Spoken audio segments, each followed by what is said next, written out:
الرجيم. بسم الله الرحمن الرحيم.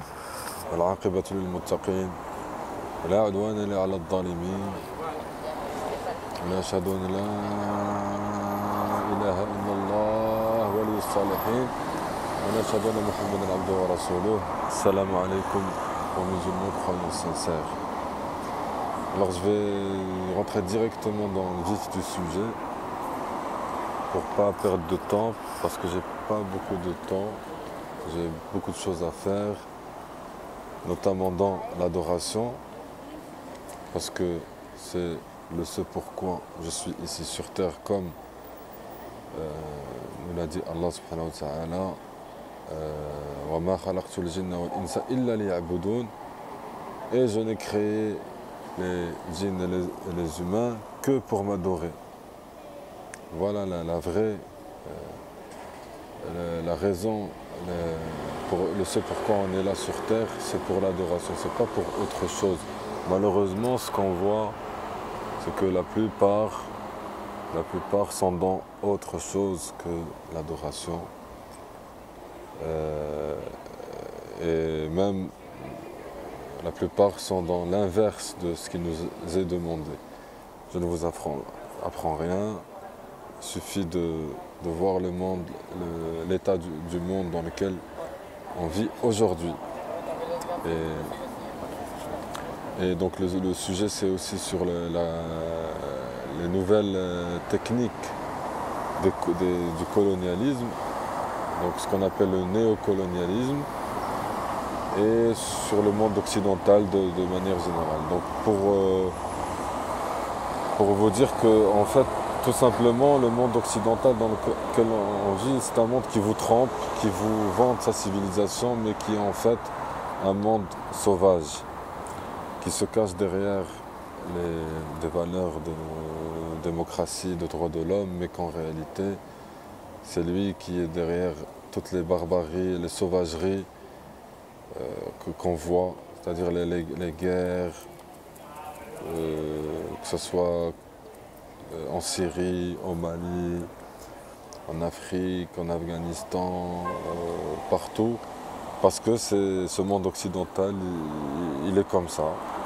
C'est un monde sauvage, barbare, primitif, décadent. Et ce qu'il faut aussi comprendre, c'est que c'est lui qui est derrière la Première et la Deuxième Guerre mondiale, et toutes les guerres, même les croisades. Depuis le début, en fait, ce sont parce que les Juifs, en fait, ils sont là, c'est marqué dans le Coran, c'est pour semer la corruption. Le scénario divin, il est comme ça. Maintenant, une fois on a compris ça, il faut se méfier et faire attention de ces Juifs sionistes, donc, qui sont là pour la destruction et pour semer des malheurs un peu partout.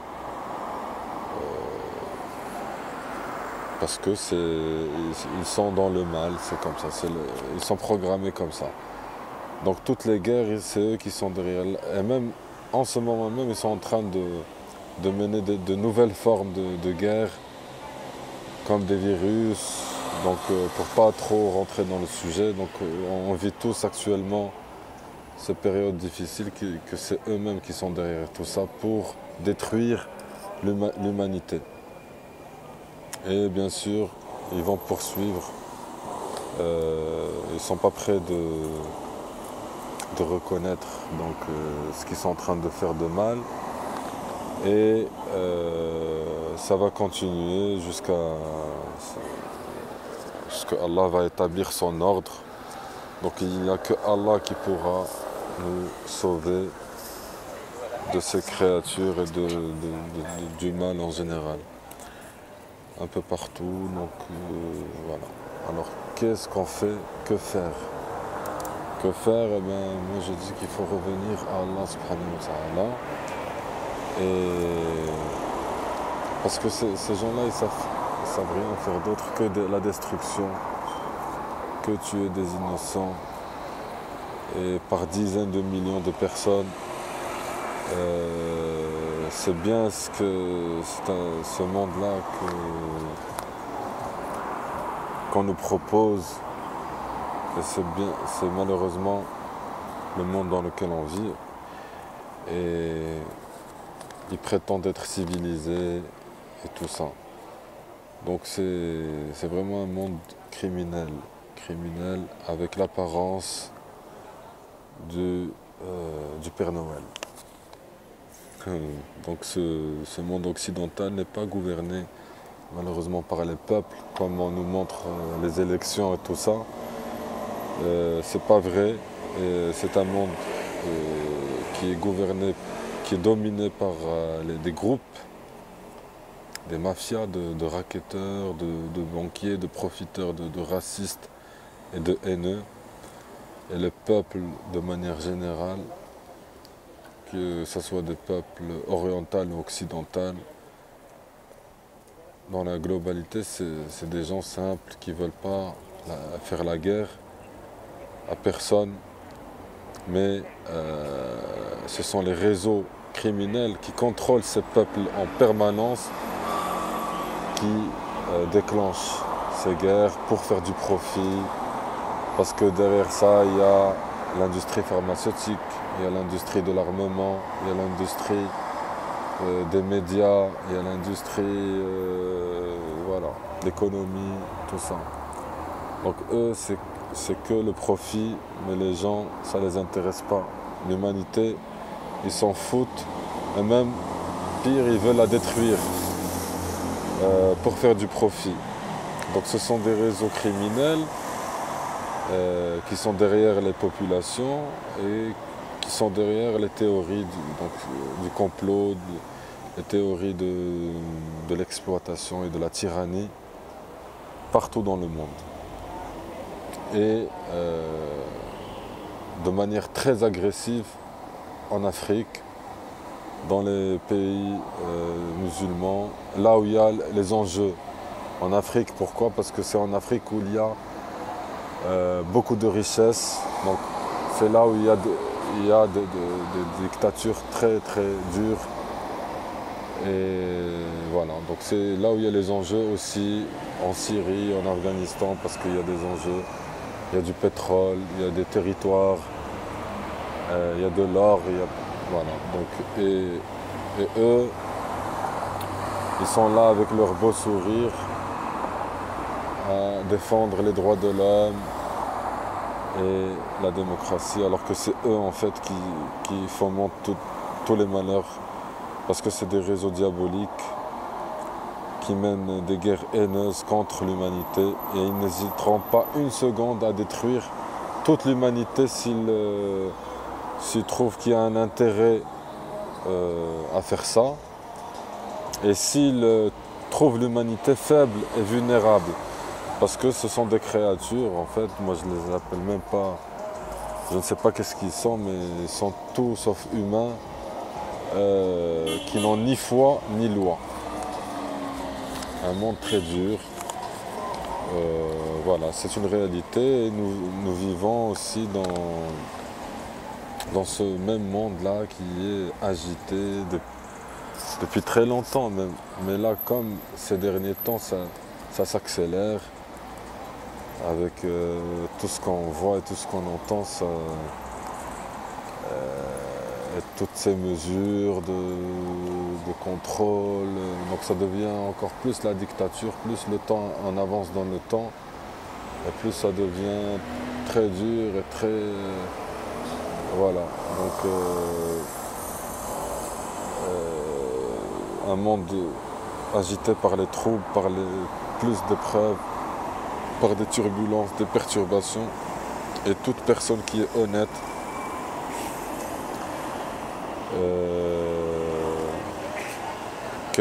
que soit son grade, sa fonction, quelle que soit sa situation, quel que soit son savoir, ses connaissances, quel que soit son statut, quel que soit son historique, son éducation, peu importe. Donc la personne qui est honnête, elle dit Bien sûr, elle essaye de faire des bonnes œuvres parce que c'est une personne honnête, avec un bon cœur, comme on dit. Elle ne- des fois, elle ne comprend pas pourquoi c'est comme ça, pourquoi moi je suis honnête. Et malgré mon honnêteté, je trouve des difficultés, c'est tout à fait normal parce que le monde dans lequel on vit, il n'aime pas les gens honnêtes. Mais si, et donc cette personne-là, elle dit j'essaie de réformer ma propre personne ainsi que celle d'autrui. J'essaie d'être un être humain, un véritable être humain comme Allah l'a voulu, avec les actes d'adoration, mais je n'y parviens pas, j'échoue constamment, car j'aspire à un idéal. Seulement, je suis toujours empêché avant de parvenir à cet idéal. Quelles que soient les tentatives effectuées, j'en suis empêché avant d'y parvenir. Donc cette âme humaine propre, elle trouve des difficultés parce qu'elle est entourée par des troubles. Elle n'est pas dans un état naturel, dans une société propre, mais dans un environnement malsain. Donc par moments, elle souffre. Et la pression, elle est intense. Les angoisses sont nombreuses, les perturbations, les agitations, dans des points relatifs à la croyance entre des individus qui prennent la parole sans aucune légitimité et les pauvres gens de la masse qui reçoivent et acceptent tout ce qui leur est dit et donc les idées se succèdent. Les points de vue s'entassent, les événements s'enchaînent à tel point que les uns font oublier les autres. Donc il y a de l'instabilité, du stress en permanence, angoisse, tristesse. Les uns, comme j'ai dit, font oublier les autres. Et les échecs qui s'enchaînent. Parce qu'on vit dans un monde dur, sans pitié. Alors, que faire devant tout ça? Que faire? Donc, déchargeons-nous de nos fardeaux en les confiant à notre Seigneur, s'en remettant pleinement à lui. Tu es le seul à nous prendre par la main. Ya Allah, guide-nous, guide nos cœurs à apaiser nos âmes. Nos cœurs sont instables, nos âmes errantes, nos esprits perturbés, nos idées confuses, nos corps malades, nos situations en perdition, nos angoisses trop nombreuses. Que faire? Que faire? Que faire? Nous n'avons personne que toi. Prends-nous par la main avec douceur, en nous menant à toi. Ya Allah, oh Allah, oh Allah, ne nous fais pas goûter la saveur de nos égaux. Fais que notre seule préoccupation soit de se dévouer à toi, aux dépens de toutes nos autres occupations. Fais que notre seule préoccupation soit de se dévouer à toi, aux dépens de toute personne ou chose en dehors de toi. Ô Seigneur des mondes, et fais que notre vie se clôture par des actes vertueux. En effet, c'est toi qui es le très bon et le très généreux, le grand donateur et le très miséricordieux. Subhanak. Allahumma salli ala Muhammad wa ala ali Muhammad, kama sallayta ala Ibrahim wa ala ali Ibrahim. اللهم بارك على محمد وعلى آل محمد كما باركت على إبراهيم وعلى آل إبراهيم في العالمين إنك حميد مجيد. سبحان ربك رب العزة عما يصفون وسلام على المرسلين Walhamdulillahi Rabbil Alamin.